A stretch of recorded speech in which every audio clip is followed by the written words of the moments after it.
کہ جو روح رواں تھے ہمارے درمیان حضرت مولانا ولی رحمانی صاحب کی جو شخصیت تھی وہ محتاج تعارف نہیں ہے، انہی کے نام پہ یہ ایوارڈ رکھا گیا ہے اور یہ ایوارڈ پیش کیا جائے گا حضرت مولانا شمشاد صاحب رحمانی قاسمی کی خدمت میں۔ حضرت کی شخصیت ایک پہلے بے گناہ ہے، آپ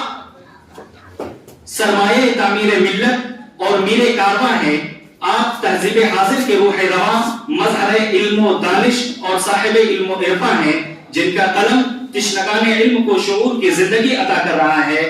آپ نے اپنے تعلیمی سفر کا آغاز جامع رحمانی منگیر سے شروع کیا تھا اور اس کے بعد زمانے طالب علمی میں بھی آپ سب طلبہ میں سب سے نمایاں مقام رکھتے تھے اور حضرت کی نگاہ شفقت شروع سے ہی آپ کے اوپر تھی۔ دارالعلوم دیوبند میں جب آپ تشریف لے گئے اور وہاں بھی آپ نمایاں رہے اور وہاں بھی آپ نے تدریسی خدمات انجام دی، اور ان کے بعد جو سب سے بڑی آپ کہہ سکتے ہیں کہ چیز ہمارے درمیان دیکھنے کو ملی کہ حضرت اس دنیا سے تشریف لے جانے سے چند دنوں پہلے آپ کا نام نائب امیر شریعت امارت شریعہ کے طور پر منتخب فرماتے ہیں اور چند دنوں کے بعد ہی اس دنیا سے حضرت رحلت فرما جاتے ہیں، اور ان کے بعد ظاہر سی بات ہے کہ تمام کاموں کا جو ایک گرا بار بوجھ ہے وہ حضرت کے ہی کاندھے پہ جاتا ہے، لیکن کس خوش اسلوبی کے ساتھ اور دانش مندی کے ساتھ تمام کام کو حضرت نے انجام دیا ہے،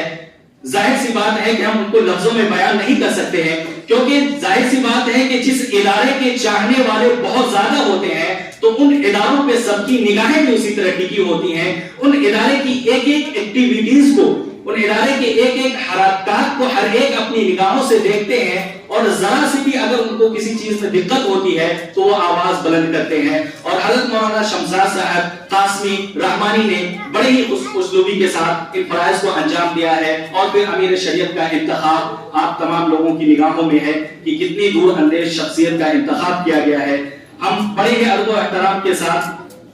حضرت کی خدمت میں پیش کرنے کے لیے جناب حاجی انور صاحب سے درخواست کرتے ہیں کہ آپ حضرت کی خدمت میں یہ ایوارڈ پیش فرمائیں۔